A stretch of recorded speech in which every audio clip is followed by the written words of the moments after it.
VP Nurul হক নূর গণ অধিকার পরিষদের সভাপতি। তিনি পটুয়াখালী ৩ আসন থেকে নির্বাচন করছেন জোটের পক্ষ থেকে। আমি আপনাদের মাধ্যমে পটুয়াখালী ৩ বাসীর উদ্দেশ্যে বলতে চাই, আপনারা আগামী 12 ফেব্রুয়ারি ভিপি নুরুল হক নূরকে ভোট দিয়ে, ট্রাক মার্কায় ভোট দিয়ে জয়যুক্ত করবেন ইনশাআল্লাহ।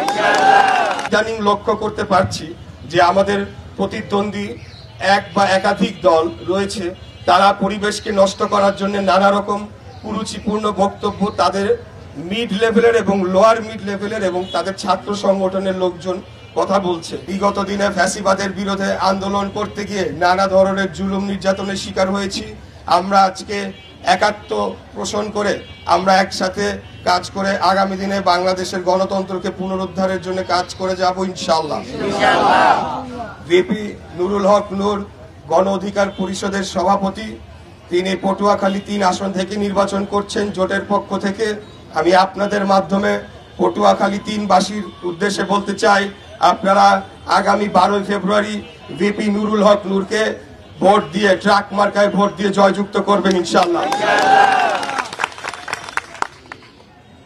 2024-এর 5ই আগস্টের কয়েকদিন আগে, সম্ভবত 3-4 দিন আগে, ভিপি নুরুল হক নূর, আবার 4-5 দিন হবে, নুরুল হক নূর তিনি কারাগারে আসেন এবং আহত অবস্থায় রিমান্ডে নিয়ে তাকে টর্চার করা হয়েছিল। এক পায়ে তিনি মাটিতে ফেলতে পারছিলেন না, 2 কারারক্ষীর 2 ঘাড়ে হাতে ভর করে তিনি হেঁটে হেঁটে তাকে নিয়ে একটা পরিত্যক্ত প্রায় কারাগারের কক্ষে ফেলে রাখা হয়েছিল। আমি এক বিল্ডিং পাশে ছিলাম যখন ভিপি নূরকে হাঁটিয়ে নিয়ে যাওয়া হচ্ছিল। আমরা সকলেই সেই দৃশ্য তখন দেখেছিলাম। তখন আমাদের অনেক বিএনপির নেতা কর্মীরা ইতিমধ্যেই তখন গ্রেফতার হয়ে কারাগারে আসা শুরু করেছে এবং যেই ভবনগুলা পরিত্যক্ত ছিল সেগুলোকে খুলে হাজার হাজার ছাত্র জনতাকে তখন বন্দি করে রাখা হয়েছিল।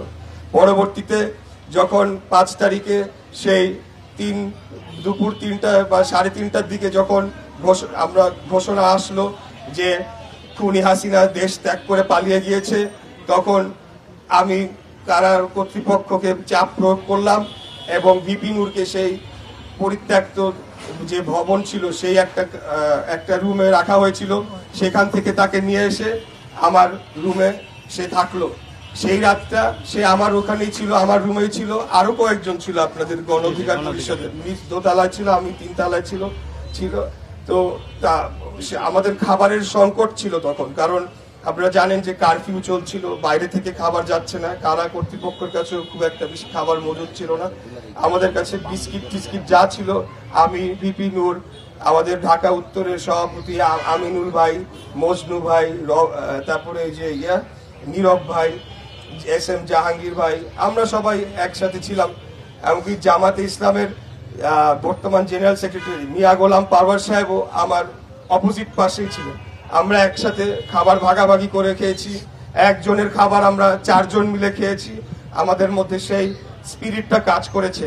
তো আগামী দিনে, আগামী 12 ফেব্রুয়ারি আমরা প্রতিদ্বন্দ্বিতা করব, কিন্তু আমরা ইদানিং লক্ষ্য করতে পারছি যে আমাদের প্রতিদ্বন্দ্বী এক বা একাধিক দল রয়েছে, তারা পরিবেশকে নষ্ট করার জন্য নানা রকম কুরুচিপূর্ণ বক্তব্য তাদের মিড লেভেলের এবং লোয়ার মিড লেভেলের এবং তাদের ছাত্র সংগঠনের লোকজন কথা বলছে।